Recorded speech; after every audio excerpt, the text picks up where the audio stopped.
বগুড়া জেলার শেরপুর থানার মির্জাপুর ইউনিয়নের ছোট্ট একটি গ্রাম দরুমুকুন্দ, সেখানেই আমরা থাকি। কি নেই আমাদের গ্রামে, সব কিছুই আছে। আজকে আপনাদের সামনে গ্রামের ছোট ছোট মুহূর্তগুলোই তুলে ধরার চেষ্টা করবো ইনশাল্লাহ। আমার বাসার পাশে বিশাল বড় একটা পুকুর, এখানে মাছ চাষ হয় মোটামুটি 10 বিঘার মতো একটা জায়গা। এগুলো কিন্তু পুকুর না, এসব জমি। হ্যাঁ, বর্ষার সময় এদিক থেকে পানি বের হতে পারে না, যার জন্য এই অবস্থা। রাজবাড়ি এখান থেকে মোটামুটি 1 কিলোমিটার। পাশের জমিতেই দেখেন প্রচণ্ড পরিমাণে পানি জমা হয়ে আছে। আমি তো বলছি বর্ষার সময় এদিক দিয়ে পানি বের হতে পারে না। এগুলো কি ঘাস কেটে এলেন গরুর জন্য?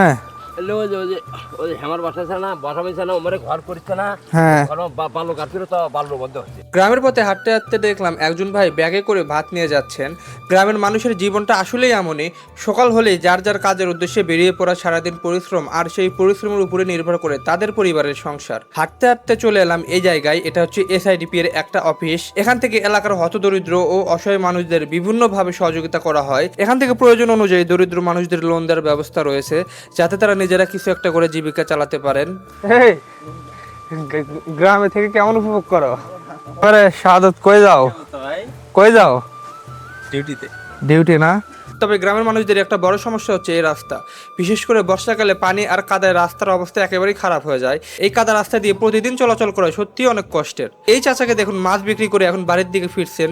সারাদিন মাছ বিক্রি করে যা আয় করেছেন সেটা নিয়েই ফিরছেন পরিবারের কাছে। সামনে এসে দেখা মিলল আমাদের গ্রামের এই সুন্দর পুকুরটি। চারপাশে গাছপালা, খোলা আকাশ আর শান্ত পরিবেশ, সব মিলে জায়গাটা বেশ সুন্দর। গ্রামের এমন নিরিবিলি পরিবেশে কিছুক্ষণ দাঁড়ালেই মনটা ভালো হয়ে যায়। এইটা এসআইডিপির একটা অংশ। এটা টিস্যু কালচার ল্যাব আর কি।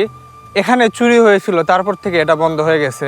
এই জায়গাটা সম্পর্কে সম্পূর্ণ একটা তথ্য আপনাদের জানাই। এখান থেকে এই জমি ও অফিসগুলো উইলিয়াম নামে একজন ব্যক্তির। তিনি বর্তমানে বিদেশে থাকেন। এক সময় এখানে কার্যক্রম চালু ছিল, কিন্তু পরে চুরির ঘটনা ঘটায় অফিসগুলো বন্ধ হয়ে যায়। এখন জায়গাগুলো অনেকটাই নিরিবিলি হয়ে পড়ে আছে। অফিসের পাশে রয়েছে সুন্দর একটি ভাস্কর্য। সবুজ গাছপালার মাঝে এই ভাস্কর্যটা বেশ সুন্দর একটা পরিবেশ তৈরি করেছে। আমার মধ্যে এমন কিছু দেখতে পাওয়া সত্যি অনেক ভালো লাগে। এটা হলো একটা ট্রেনিং সেন্টার। যারা এনজিওতে জব করবে আর কি, তাদেরকে কিভাবে কাজ করতে হবে সেই সমস্ত দিক নির্দেশনা এই যে আমার পিছনে যে রুমটা দেখতে পাচ্ছেন, এখানেই দেওয়া হয়। যে এখানে যে গাছগুলো দেখতে পাচ্ছেন, এগুলো হলো তুতের গাছ। হ্যাঁ, এখানে এক সময় পোকা চাষ করা হতো, সেই পোকা থেকে সুতা তৈরি করা হতো। কিন্তু আফসোস, আমাদের গ্রামে এত সুন্দর একটা প্রতিষ্ঠান থাকা সত্ত্বেও সেটা আজকে চুরি হওয়ার কারণে বন্ধ পড়ে আছে। দেখেন কি সুন্দর বাতাস। এইসব বাতাস কিন্তু শহরের মধ্যে পাওয়া যাবে না। এত সুন্দর আবহাওয়া, এত সুন্দর বাতাস লাগতেছে যে মন জুড়ে যাইতেছে। এটা কিন্তু শহরের ভিতর কখনোই পাওয়া সম্ভব না।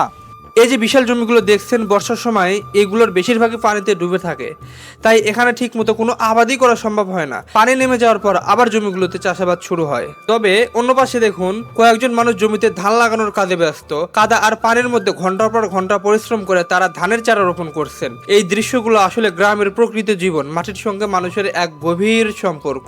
আর এই পাশে কয়েকজন মাছ ধরার জাল শুকাতে দিয়েছেন। তারা মাছ বিক্রি করার পর জালগুলো ভালোভাবে শুকিয়ে রাখছেন, যাতে পরের দিন আবার মাছ ধরতে পারেন।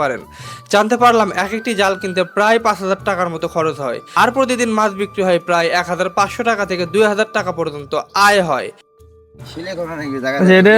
এটা ফালাইছিলেন কখন?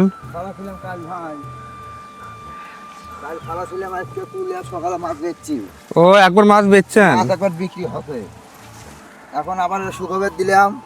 শুকিয়ে জায়গাতে সেরা বাটা দিলে সিলাই করবো। বুঝতে পারছি। জালটা শুকলে এলাম, মাছটা বেশি পড়বে। এতে দৈনিক কত টাকার মাছ বিক্রি হয়? আজকে 1400 না? এই জাল কিনতে কত টাকা লাগছে? দাম বেশি না, একটা জাল 5,000 টাকা। এই মানুষের সংসার চলে এই পরিশ্রমের উপরই। এটাই আমার গ্রামের জীবন, সহজ পরিশ্রমী আর প্রকৃতির খুব কাছাকাছি।